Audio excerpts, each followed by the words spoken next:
Hi, everyone. Welcome and thank you for being here for the last minute insider tips webinar as we are approaching the close of the application period for the class of 2023 Equal Justice Works fellowships. I just dropped a bunch of resources in the chat. I will repaste those later because I believe it's my understanding that if folks join later, they will be unable to see previously added chats. And I do understand that the chats are disabled. However, the Q&A in Zoom is enabled. So please feel free to drop questions in there. So my name is Leila Stehlik-Barry, and I'm the program manager on the Design Your Own Fellowships team at Equal Justice Works. And here we are at last minute insider tips for crafting a competitive fellowship proposal. So I wanted to launch a poll as to who is joining us today. You know what? We don't have a, I did not successfully create the poll. And so actually the content of the slides, the presentation is pretty comprehensive. So if you're a law school professional, a candidate, like you're midway through the application, or a prospective host organization or student, it's all going to be it's all going to be applicable. So I'm sorry about that. I'd love to know who's here from where, but feel free to drop that in the Q&A if you'd like. You can also just say that anonymously or ask a question anonymously. So just to kick off a little bit about Equal Justice Works, we create opportunities for lawyers to transform their passion for equal justice into a lifelong commitment to public service. And we do this in a number of ways, including the subject of today's webinar, postgraduate fellowships. My colleagues also work to encourage law schools to expand public interest law programming and advocate for debt relief, specifically student loan relief for public interest lawyers, as well as organize a number of summer programs for law students. So currently, Equal Justice Works has the largest postgraduate legal fellowship program in the United States, with more than 200 fellows currently in the field today. As mentioned earlier, we also organize law school summer programs and offer resources on student loans, student debt, and debt relief. There are 190 member law schools that work with Equal Justice Works, and there are more than 2,200 fellowship alumni, 85% of whom continued to work in public interest law following the completion of their fellowship. So what are these fellowships? Let's get down into the purpose of today's webinar. Equal Justice Works fellows serve for 24 months, that is 2 years, usually from September to 2 Septembers later, at a nonprofit host organization working on an innovative legal project designed in conjunction by the candidate and the organization. It's an opportunity for host organizations, meaning legally registered nonprofits, to kind of get support, get a specialized person working on a certain issue area in a certain geographical area for 2 years. And for applicants, it can be a way to kind of develop and craft their dream job. So a little bit about the components that make up the fellowship: 2-year project at a legal aid organization or a nonprofit, which has to be a nonprofit, or a nonprofit organization that has a legal component, addressing an unmet legal need and working with an underserved population.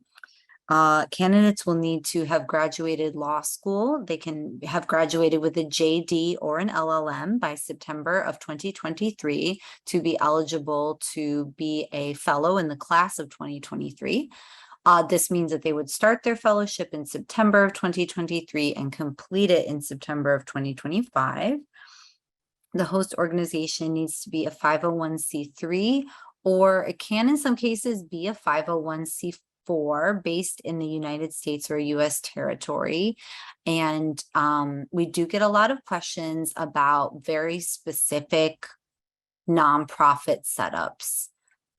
If you have such a question, I very much appreciate if you email us at fellowships@equaljusticeworks.org. I will drop that in the chat later, with some of those details on what kind of nonprofit it is. And then that goes to kind of my more specialized finance focused colleagues.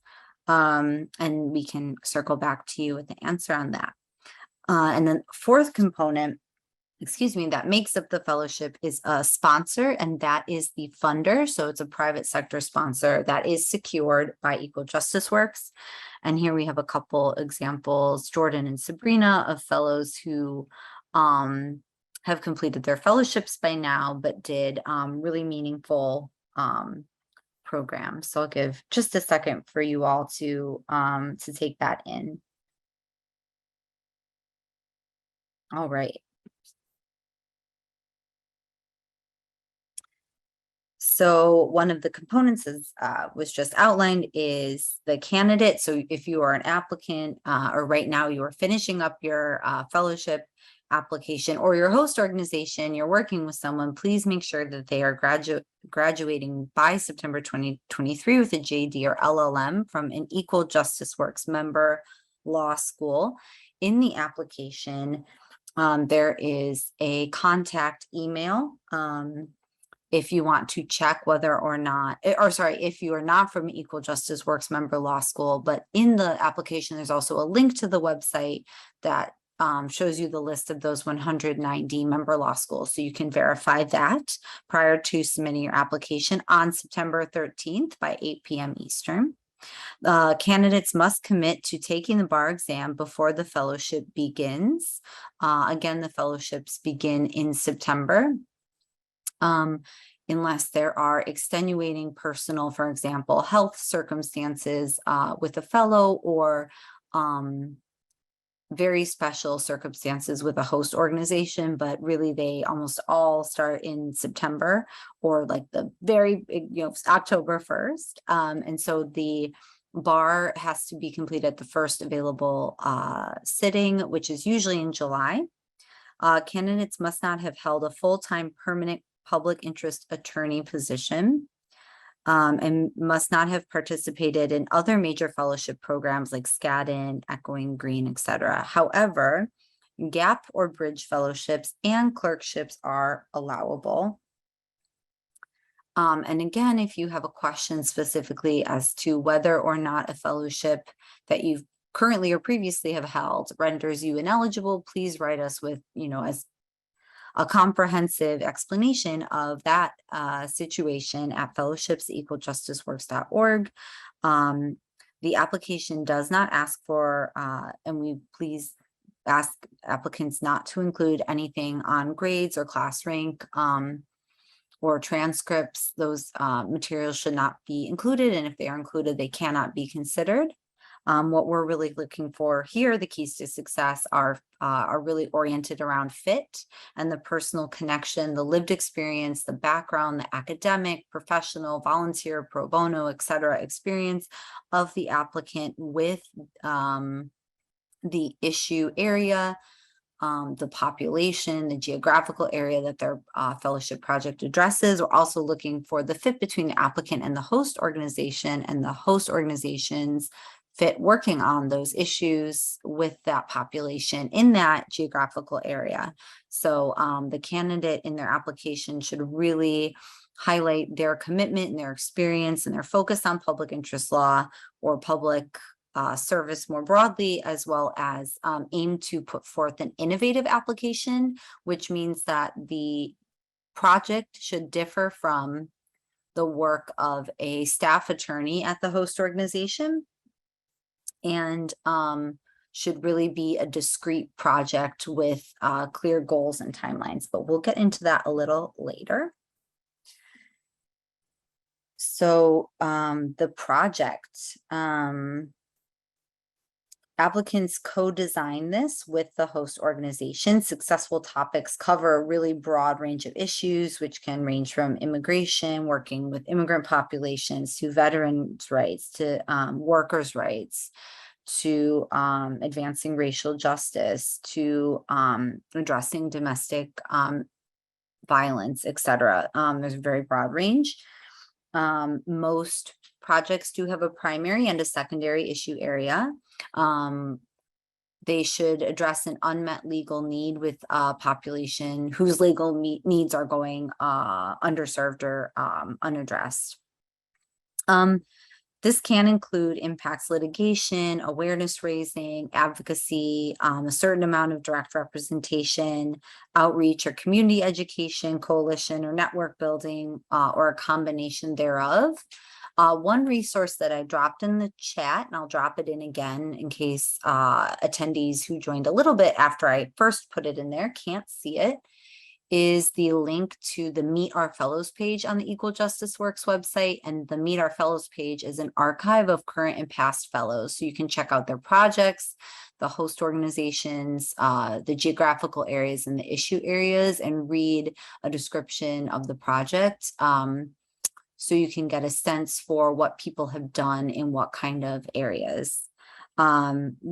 Ineligible projects include those that are focused on standard criminal defense or international law. A project can have an international component in that it's working on perhaps immigration issues or with folks who hold citizenships other than, U.S. citizenship, but it should not involve international law. It should involve U.S. domestic law. And then keys to success for that kind of innovative component is it's not a staff attorney position, and there is some built-in sustainability in the project design, so that when the fellow leaves, the work is not just poof gone, that it's recycled into other elements. There are resources and materials left behind, cases have been addressed, clients have been served, etc.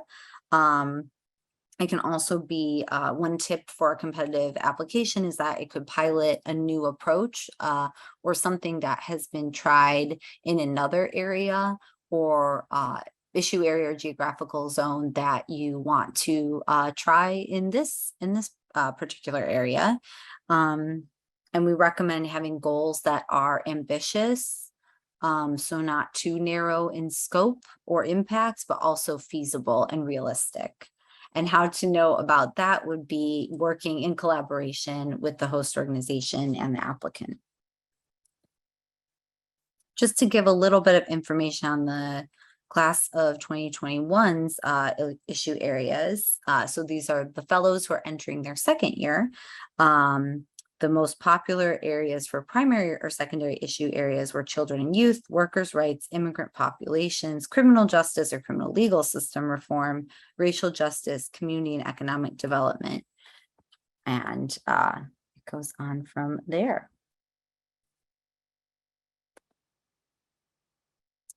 In terms of eligibility for host organizations, it has to be a nonprofit organization that has at least one legal staff person, meaning it does some legalistic work. And the host organization must be a legally registered nonprofit. Again, I understand there's many different iterations of that, and it can get pretty headache inducing. So please email us at fellowships@equaljusticeworks.org so that I can direct your query to our kind of finance and grants compliance specialist. On that, the host organization does commit in the application in the certification form to provide benefits, which include health insurance and either, I know it says office space on the slide, but to answer a frequently asked question, totally remote, totally virtual fellowships are acceptable.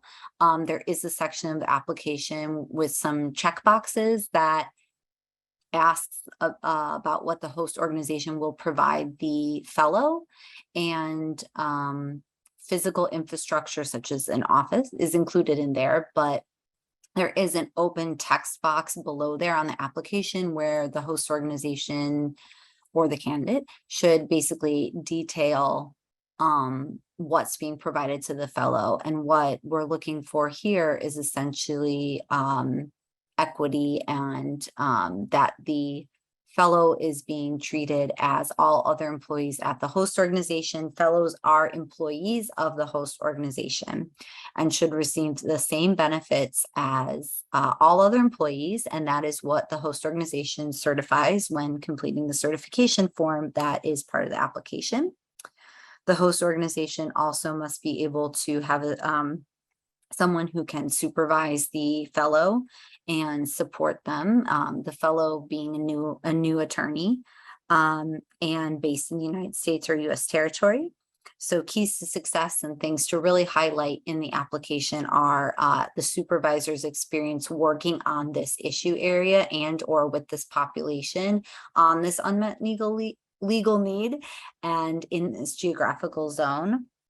And then also linking what this project is about with the mission, vision, and past work of the host organization. That's that fit piece I mentioned before.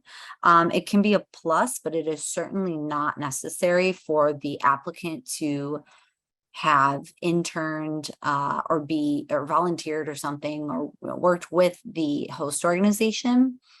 Some fellows every year are with host organizations that they've been with before and or worked with before, volunteered with before, and some are new to that host organization, but come to them with the right set of skills and qualifications for what the host organization would need to do such a project, and they put together a successful application.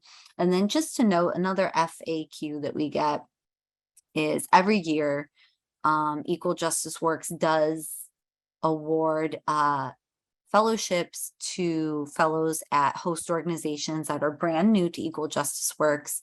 And every year there are fellows who happen to be with a host organization that has worked with Equal Justice Works before. So there's no difference or preference there.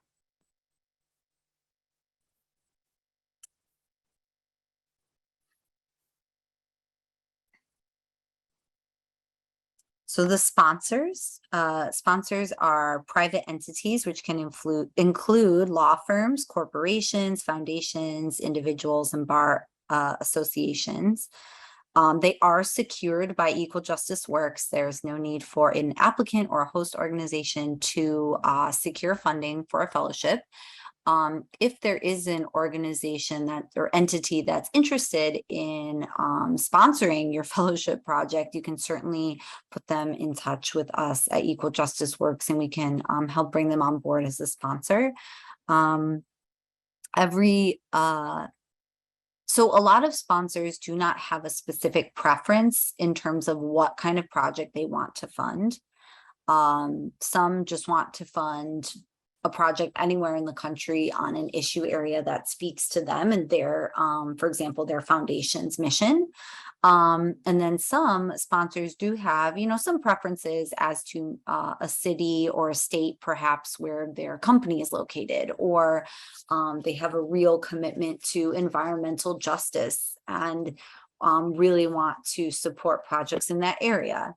So where you can find out a little bit more about sponsor preferences is also linked to in the chat. Again, I'll drop it there later. Again, it is on the landing page for the Design Your Own Fellowship application. On the right-hand side, there is a kind of column that says resources, and under there is the sponsor preference list. And you will see there's some that say nationwide. Those are those indicate that sponsors who are interested in funding a project would fund projects in those issue areas anywhere in the country. And then there are some broken out by state or metropolitan area that are issue areas that the sponsor is interested in funding in that specific place. We really encourage people to apply based on their passion, their experience, their background, and the background track record experience of the host organization. And so it's certainly not required to meet a sponsor preference. Again, there are some sponsors that have no preferences. It's kind of about putting forward the best, most robust, most comprehensive application that makes the case for this person working on this project at this host organization at this time of September 2023 to September 2025. But if some fellows or some host organizations are interested in kind of where the funding preferences are at, and maybe might kind of tailor slightly some component of the application if they desire to do so to that, the sponsor preference list is on the website. So the process, the timeline. It says here that Rising 3Ls apply for fellowships beginning in September 2023. So they apply, and fellowships applications are due by September 13th. Exactly 2 weeks away, unbelievably, 2022 to begin in September 2023. They don't, a person applying does not have to be a Rising 3L. They simply have to be eligible. So you have to, it was on the earlier slide, but you have to have, finished with a JD or LLM graduated by September 2023, et cetera, et cetera. So it could be someone who has worked in private, in private sector. Law could be eligible because they have not held a full-time permanent public interest attorney position, haven't done any of the fellowships, et cetera, that would render them ineligible. So it says here Rising 3Ls, but of course the application is open to anyone who meets the eligibility requirements. So right now, probably the projects have been brainstormed, written out, the host organization, applicant have met each other and have co-designed a project. And right now we're in the stage of completing an application. Applications close again at 8:00 p.m. Eastern, and we highly recommend not waiting until September 13th to put in the application, to please do it before, just in case of tech issues, just in case something happens. It's just better to know that your application is in and submitted without issues prior. We have a little bit of information here on identifying host organizations, via local law schools, with the National Legal Aid and Defender Association, using Idealist, LinkedIn, other social media platforms, PSJD, to find host organizations. With about 2 weeks left to go, I'm not going to focus on this because a lot of host organizations, applicants have already found one another, are putting together project applications now. So digging into the competitive application, it has 3 parts. Project description, candidate background, and host organization background. But a few things to clarify. It's completed entirely online. So the PDF that is available under resources on the application landing page should not be used in any manner in the application. It's just for reference. It's just pulling out what's in the portal through which you need to apply into a PDF for easier reference. But we cannot accept applications that come in any way besides via the portal, fully completed and fully submitted. There are character limits in the application that are clearly stated for each text box, and the portal itself does not have spell check or grammar check, and will let you copy and paste in and truncate. So it will just keep that character limit, but it won't necessarily pop up an error message or anything. Therefore, we really suggest people open a Word doc or a Google Doc and answer every single application question in there, and check the character limits, check the spelling and grammar and everything, and then copy and paste it into the application, and check out the formatting once it's in there. It should be legible for reviewers. It's not a writing contest. It is about the fits and the clarity of the information. So it should be, clear and concise writing. It's more so a business plan. That's kind of how we've been advising applicants on, in these webinars, saying it should be written more as a business plan versus like a cover letter or kind of a grant application or something like that. In terms of the person submitting the application, is another frequently asked question. It is under the person's name with that one sentence project description attached. And so a lot of applicants work with the host organization in that shared Word document to get the language, the text, et cetera, together. And then it's the applicant who logs in and copies and pastes from that Word document, or, types in the information in the system. So it's not necessary for everyone involved in this application process to have a portal login. Applicants may only submit one application with a host organization. Host organizations may submit multiple applications to host multiple fellows. However, those fellows' applications should be distinct.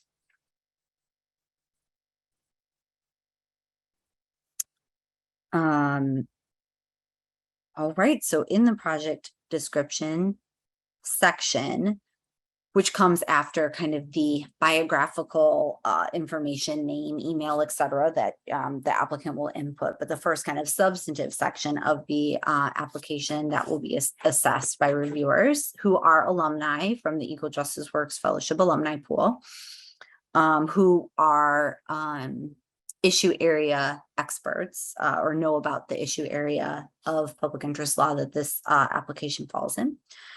So that project description includes a one-sentence project description, a statement of need, project goals, project timeline, a sponsor involvement section, a section on community collaboration, and a section on candidates pro bono, or more broadly speaking, volunteer experience.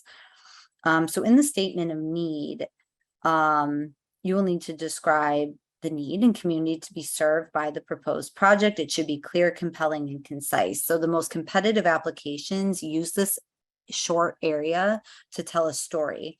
They can include a compelling narrative. There can be statistics and data, and kind of an overview of the lack of legal assistance, or why there is an unmet legal need there, and why a project is needed in this specific place at this time, working with this community.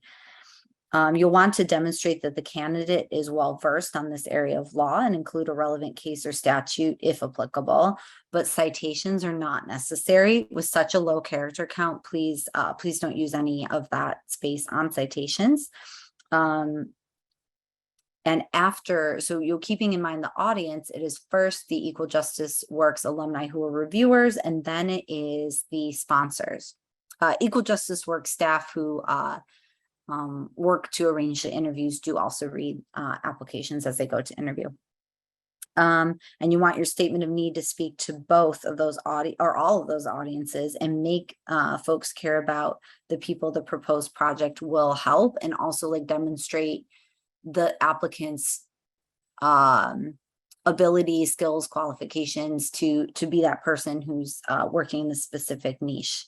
So one example of a strong, at least partial statement of need is: in Northern Michigan's rapidly gentrifying job center, Traverse City, low-income renters are hanging on to housing by their fingernails. In their constrained budgets, a traffic ticket or court fine makes the difference between paying rent and becoming homeless.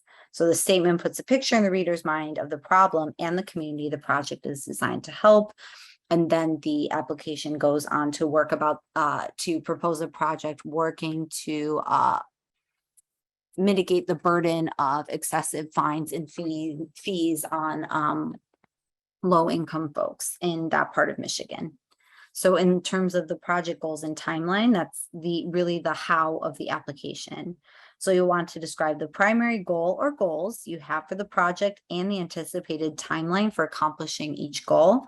There's 4 6-month sections into which you would break this out, and that is in the application. We recommend you categorize your goals, for example, by advocacy versus direct representation versus litigation versus education, or in another way that makes sense based on the project specifics. Make your goals SMART goals. specific, measurable. I always forget the A, love it. Realistic and time bound, achievable, realistic and time bound. So you want to demonstrate that the project will address challenging goals, but also that there's a feasibility there. They're feasible to achieve within a 2-year fellowship term. And noting kind of that sustainability component, what will be left behind, what will have been done once those goals are achieved. A big part that also draws in a lot of readers under the candidate background as we get to the different sections, which are the candidate personal statement, resume, 3 references, and 2 letters of recommendation. One of the key parts there is the candidate personal statement. Here we're looking for motivation and inspiration. We're looking to see why this project is meaningful and significant to you. We're looking to see your passion and interest in the area, in the community, in that city or state. And we really want to know what drew you to the project that you designed. Again, the most compelling applications do tell a story. So please remember, this is not a cover letter. In terms of the resume, again, please omit references to class rank, GPA, things of that nature. They cannot and will not be considered. Use that space, please, to focus on fit and tell us a little bit more about yourself. In terms of the references, we ask for the names and contact information and title of 3, or how you know them, of 3 people. And please no more than 1 academic reference. So 2 professional or volunteer or community service, public service references, and 1 academic at the reference at the most, and then 2 letters of recommendation, and those must be from different people than the references. 1 FAQ we get is whether someone from the host organization can write a letter of recommendation or serve as a reference. Yes, they may. It is just kind of something to keep in mind in terms of, especially with those 2 letters of recommendation, if you have not interned or volunteered or worked with this host organization before, might there be someone who has worked with you before who can speak more specifically to that experience and your qualifications, your skills, knowing you a bit better than this kind of future oriented, upcoming hopefully partnership with the host organization. There is not a space for the uploading of like letters of support. In response to some questions we get, there is a section as noted on the slide on community collaboration and networks. And that's an open text box that asks applicants to outline like what other organizations are working in this space with this population. Would you work with them? How, like what kind of coalitions or networks the host organization is part of? So that would be the area to perhaps mention support from, or deconflicting or not duplicating efforts with community partners. And if you are working with an entity that is not a nonprofit, it could be, any entity that's not a nonprofit or another nonprofit that isn't your host organization, it's that kind of community collaboration box that you would use to discuss that. There isn't a place for letters of support. In terms of the letters of recommendation, there is a way in the application to send a link directly to the recommender so the letter writer can upload the letter directly. Some letter writers do email the letters of recommendation to fellowships@equaljusticeworks.org for us to upload. It is preferable to do it via the application portal. And then there is some language in the application around the letters of recommendation, like to whom they should be addressed, etc., in the kind of intro paragraph to that part of the application. But one thing to note is that people can upload that until 8 p.m. on September 13th. It really needs to be uploaded in order for the application to be considered complete. So they cannot come in after the application deadline and be considered. The September 6th date that appears there is for letters that are emailed to Equal Justice Works staff, that is emailed to fellowships@equaljusticeworks.org. We ask for that week lead time to ensure that we can upload them. Again, that's like a week earlier though. So for letter writers, is preferable that they can do it via the link and go directly up into the portal themselves. All right. In the host organization background. Oh, I'm sorry. I'm going to go back up to sponsor involvement, which is under project description. I'm sorry, going back a little bit. So that is a creative space, a free text box to talk about ways that a potential future sponsor might be involved. Since there's no way to know what entity might sponsor a fellowship, I understand that this can be a tricky question to answer because it could look quite different if the sponsor is a law firm and has a roster of pro bono, has a pro bono department with attorneys that can support the project versus if it's an individual or a corporation. So we encourage creative and like wide-ranging, diverse options here. We suggest presenting a menu of options.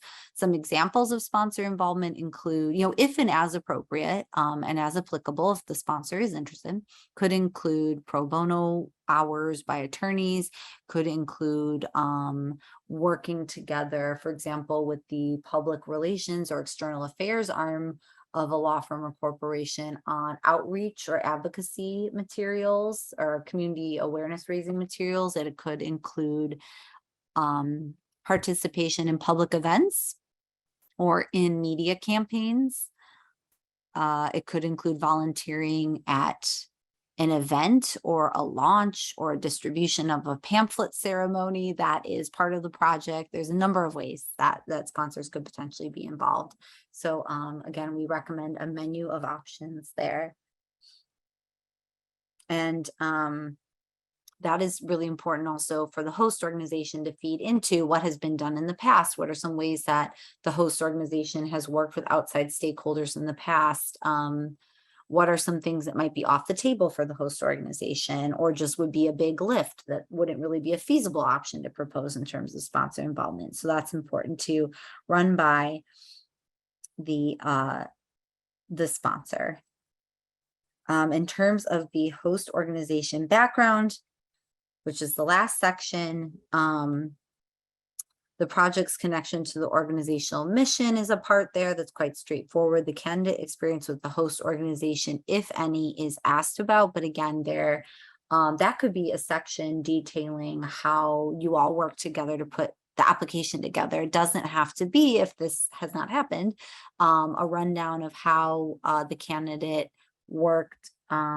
And I'm using the words applicant and candidate interchangeably. I'm sorry. I realize that might be confusing, but for the applicant, who's a candidate for a fellowship, the person putting together the application with the host org, if they haven't worked with the host org before, if they're not well known in that sense to the host organization, it might be confusing. Well, what do you put here? You could put like why, or how they came into you all came into contact and how you've been working together on this application.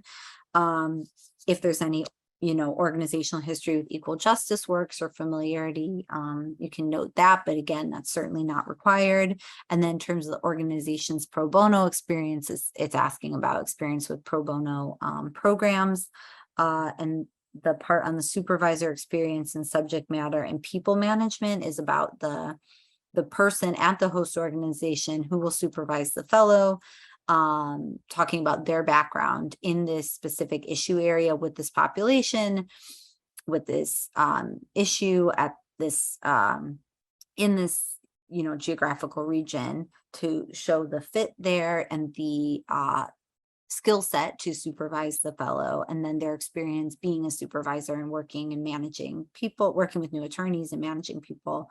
And then there's a certification form on the fellow's salary and benefits. Okay, a few important notes. Okay, applications completed entirely online is noted and in a portal that doesn't offer spell check. So really, I would suggest copying and pasting from a document that was worked on together with the host organization and the applicant that was spell checked. It should really stand out from like kind of a more formulaic cover letter or grant application. That one sentence project description is stuck on with the application everywhere it goes. So it should really grab the reader's attention. There's only one joint application that is co-designed by one applicant and the host organization that goes in for the project. But again, the host organization could be applying with, different applicants for different kinds of projects.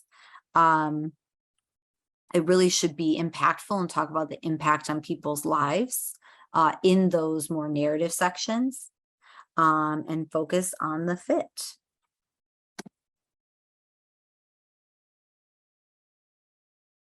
Oh, I've already spoken about the statement of need. Already spoke about project goals and timeline. Oh, just one thing too in the timeline that you can, of course, pull out from the larger SMART goal. You can pull out down in the timeline like specific milestones to kind of bullet that out.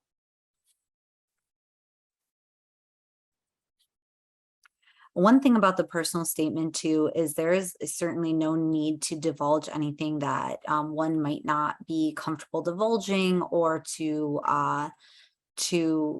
disclose something personal. A lot of fellows are motivated by lived experience and their life, and just working on the personal statement that it's also can be about like the root of the passion leading you to study law, leading you to focus on public interest law, leading you to take X or Y classes, have X or Y clinical experiences, volunteer here, work there, intern there, learn this language, learn that language, volunteer with a certain community, move to a different city.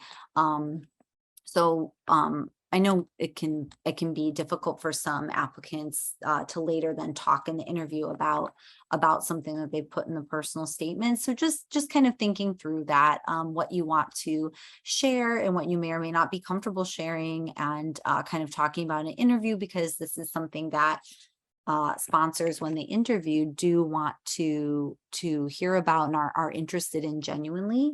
But of course, we don't want to traumatize or re-traumatize someone in the process. So it's just something to be aware of when thinking through what to include in the personal statement and the resume, and kind of what maybe you can leave out, but kind of included in a more oblique, less clear sense as a kind of an interest. And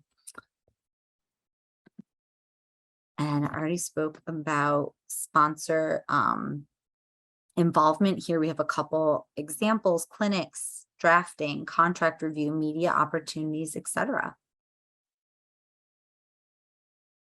And we recommend in that menu of options on sponsor involvement, including some remote pro bono involvement if possible, or just virtual or remote options more broadly.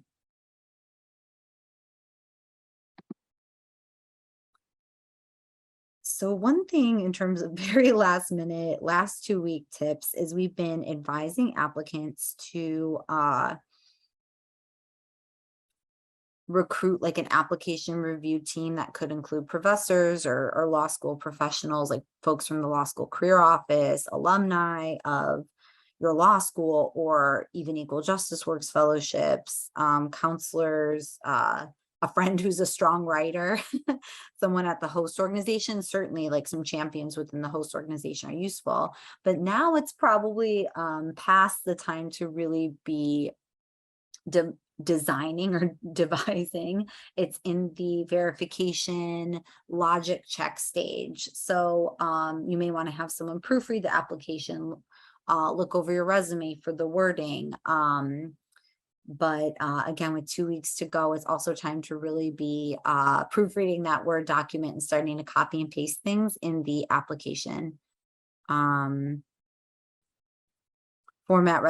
your resume to include all the relevant work and volunteer experience. If it's relevant, please don't leave it off, but also please don't include about the academic, like the GPA or class rank.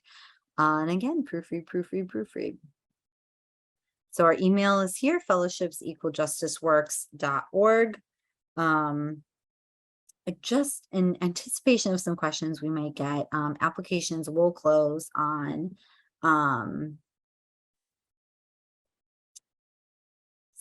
September 13th, and then they will go to reviewers in early October. Interviews take place between November and April, and we do really try to keep applicants apprised as to the status of their application and if they are coming up for an interview.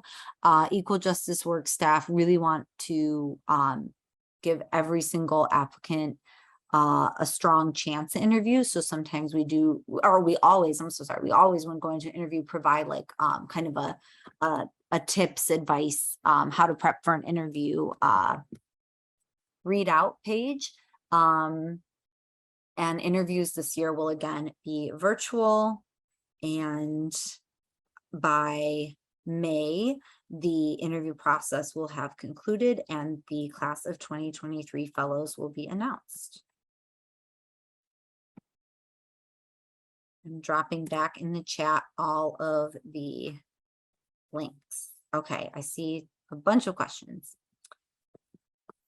Do unions with legal departments qualify as host organizations? As 501c5s, unions are considered nonprofits. The requirement that the host org is a 501c3 is not listed on the EJW website. I'm going to ask that if you can shoot me an email, because I'm going to run this by our compliance specialist. It doesn't have to necessarily be just a 501c3. I'm going to update that slide. It has to be a nonprofit. So it can, in some cases, we've had 501c4s. I personally am so sorry. I do not know about 501c5s and unions being specifically eligible, but I do want to get you a correct answer, an accurate answer. So if you don't mind emailing, that would be great. I've received a couple such emails on that point. So those are out for review and answering. So maybe by the time you email, I will have already found that out, because that's out for review by a colleague.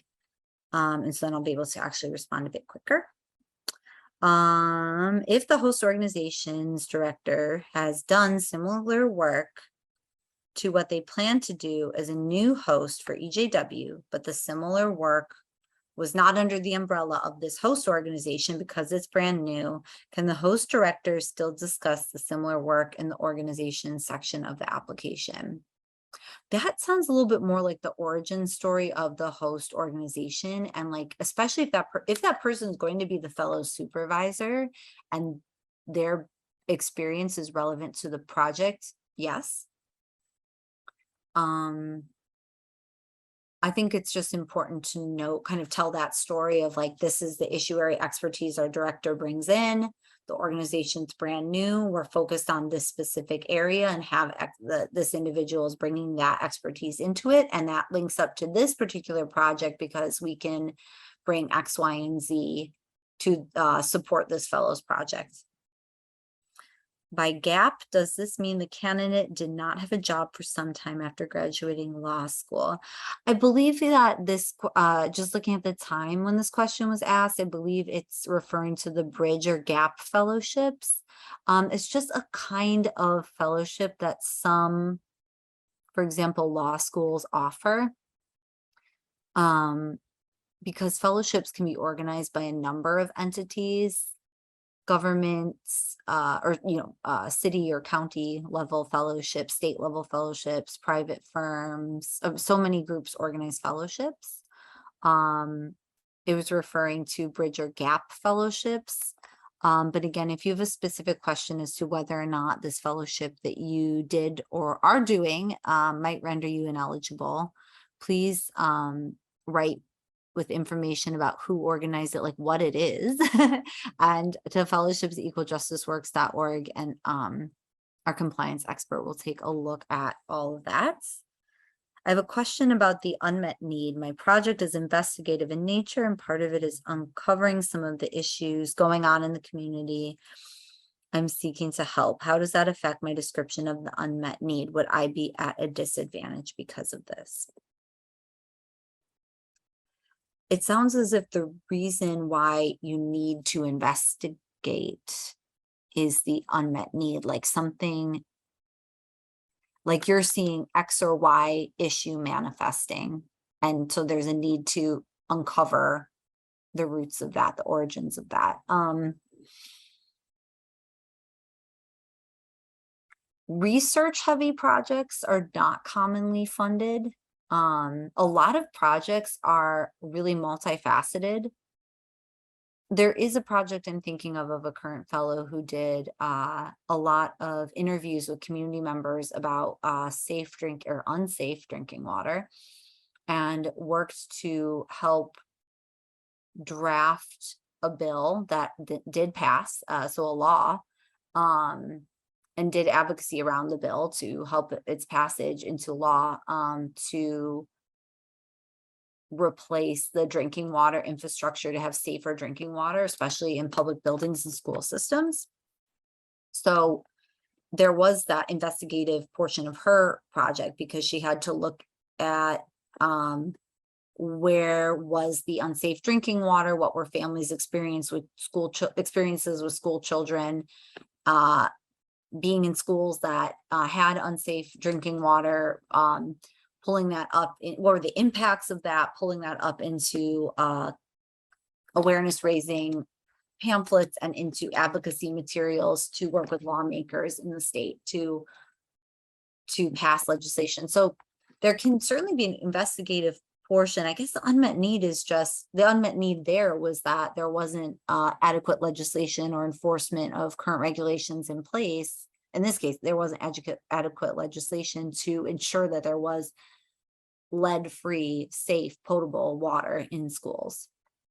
So I'd say like that, like maybe the need can be different from the reason for the issue.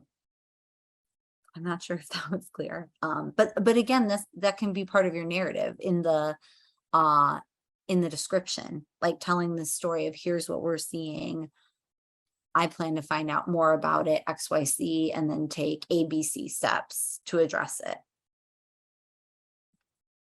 I saw that the host organization can be used for references and recommendations if we've worked for them in the past. Is it okay if one person at the organization writes my recommendation, different person at the host organization that I've worked with write a reference? It wouldn't be the same person, of course, but two people from the same organization. Just my only clarification there is the reference doesn't write anything. It's like the person that we call for a reference. And ask a series of questions to. That's more like the standard job reference reference check of the process at the very near to becoming a fellow stage. As to whether a letter writer and a person who will serve as a reference can be from the same organization, I believe so, but I'm sorry to say this again, but if you could email, I want to check with colleagues just to be sure I don't steer you in the wrong direction. So if you could just email fellowships@equaljusticeworks.org, that'd be really appreciated. Personal statement. The issue my project seeks to address is not something that I or any family members of mine have experienced, but I've worked on it in some capacity in law school, and it is an issue I deeply care about. It's a specific passion that emerged in the past year or so. Should I be concerned if it is not something that I've personally lived through, or if I don't know someone in my personal life who has experienced it? No, I think that why it emerged for you in the past year or so is a specific passion and demonstrating your commitment to addressing that issue, talking about what you've or writing about what you've done and why, and how you've sought to gain information and support folks who have lived through this experience is a perfectly fairly common application strategy. Like that's kind of some of the narratives that we do see. Those are some of the narratives we do see. I think where it might bump up into being like an issue is if it's someone working on, for example, they want to work with a certain immigrant population, but they have worked only with other immigrant populations and they don't speak applicable relevant languages that are spoken in those communities, then it's not the most it's not the strongest case for someone who can go into the community and work and understand, you know, have the cultural competency, have the language skills, have the background in certain kinds of immigration law, or understand the issues the community is facing to address that. So that could be an example of something where the fit really isn't quite there. But if it was someone who had learned the relevant languages and had lived in that geographical area with that community and volunteered working on those issues for a while, that could then be a much more compelling application because the fit is much more relevant. Do we submit the recommendation letters or do the recommenders? You can just email the link in the application in the portal. There's a like email link for letter writer button.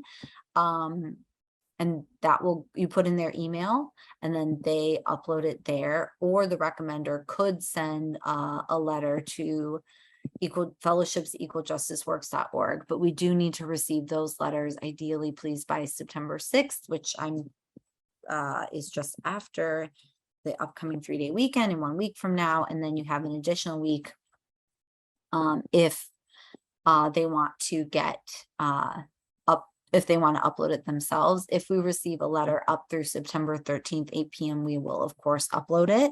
It's just ideally we would get it by the 6th, but we will certainly accept letters through 8 p.m. Eastern on September 13th. But it is just more streamlined for the letter writer to receive the link themselves. With respect to the resume, is a resume longer than 1 page? Okay, yes. Is there a page limit? I'm a career advisor and get this question a lot. I'm going to quickly open the sample application. Oh, I have to go into the portal.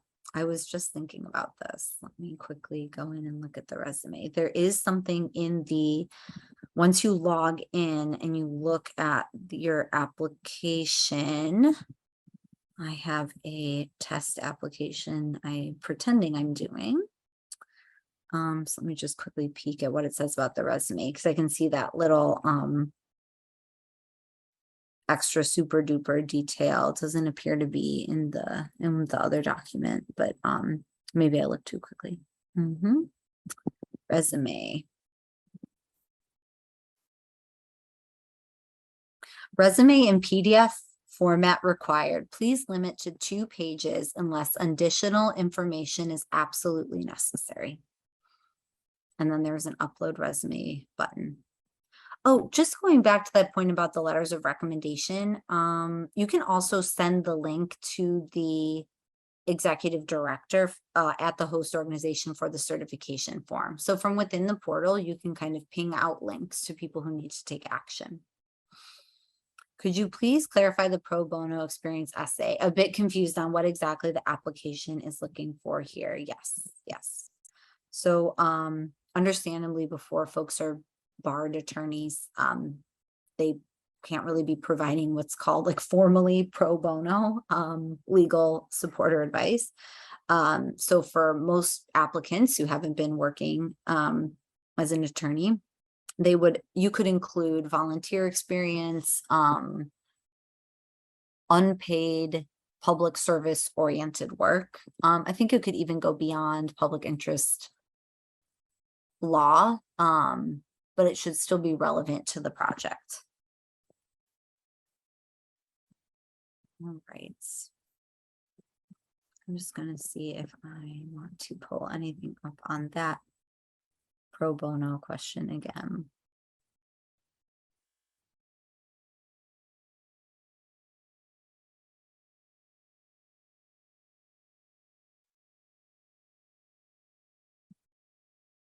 All right. Did you say not to include GPA/class rank on the resume? Reviewers can't consider that. So, and we don't ask for it. So if it happens to be in there as like it's in there, even though it was not asked for, they cannot look at it. Like it's to be ignored. So it's ideally not even presented. To whom should letters of recommendation be addressed? Thanks. No problem. It is here in the lead in to the letter of recommendation. I believe it's just fellowship committee. I will just peek at it just to be sure fellowship committee is correct. Yep. Please address the letters to fellowship committee in PDF. Yes. Okay. Okay. I owe you an email. I see.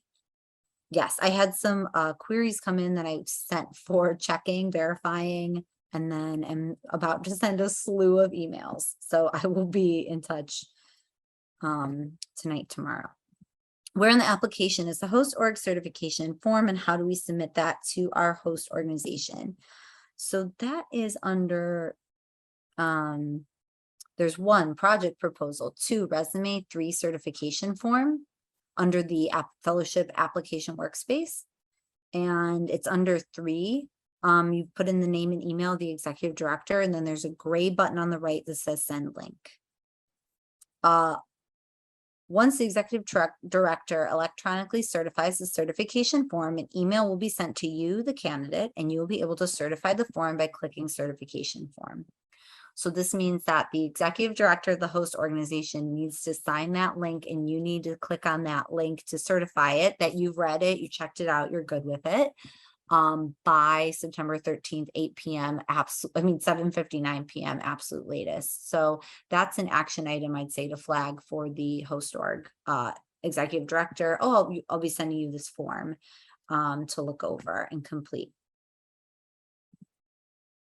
But yes, it's a gray button on the right, which is similar to letter of recommendation. Oh, if a letter writer or references now change jobs, can they still write you a letter? I think sure. They could just explain how they know you, that it was at their past job, like in what capacity they know you, worked with you, can speak to what element of your competencies or skills, like if they were your former supervisor, but now they work doing something else, like what they learned about you or their experience with you was at that time is the relevant part for the letter. So even if it notes that, I don't know if they sign it and they end up putting their title or who they are, where they work, and it's somewhere else, it would just be important for them to clarify how they know you. Do you have any sense what is more helpful for our recommendation letters to be from attorneys as opposed to a non-attorney from a community organization, for example? I'd say like the relevance of the content is the most important. Like and a lot of host organizations have a component, have a whole bunch of work streams or sections that aren't necessarily extremely legally oriented. They can have an advocacy department, for example. So if you had volunteered there and they know about your work on, well, that's legalistic, but on something that before you were even, maybe you were in, early in law school, it was kind of less about, like, they don't have to be an attorney to write the letter. I think it's just knowing if they can speak to what you're saying about your fit with this issue, this population, this geographical area, and like the skills you're saying that you possess that fit really well with what you're trying to achieve with your goals. Like you're making that linkage between your skills and what you want to accomplish under this project. So if they can speak to those skills and those competencies and your fit with this project, which probably requires them to know a bit about what you're proposing, right? Which, they could be prepared to speak about you, but they might not be, unless they know about your project, they wouldn't be prepared to kind of drill down into like what they know about you fits with what you want to do under the project. So it is worth, I think, flagging for that letter writer, like sending them an outline or a few paragraph description of your project. So I don't think there's, it's like not their job title. That's probably the most important there. Is there a publicly available copy of the certification form or a way to directly send that form to administrative staff at the host organization? We could, I think actually anyone can, once you go into the application.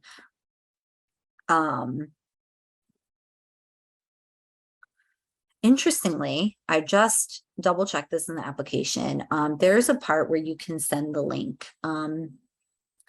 Since I, in my faux application, did not put in an executive director an email, it's grayed out. I can't send the link because I didn't put in any information who to send it to. However, beneath it, under that section 3 in the fellowship application workplace, underneath it, there is a certification form gray button that isn't grayed out. So even if you just started your application, you can click on that, and it pops open a sample contract. So you can take a look there. I think you might also be able to replace the name of the executive director with the administrative person's name. But it is the executive director who needs to sign. So it might be worth sending it directly to the executive director. And then you could PDF that certification form that you can access and share that as well. Again, that thing that you PDF has some blanks in it that they need to sign and complete. So it's just showing them the skeleton. All right, I believe that was our last question. Thank you for being here with me, and thank you for all your time and attention, and wishing you all the best as you put together your applications. Thank you so much. Take care.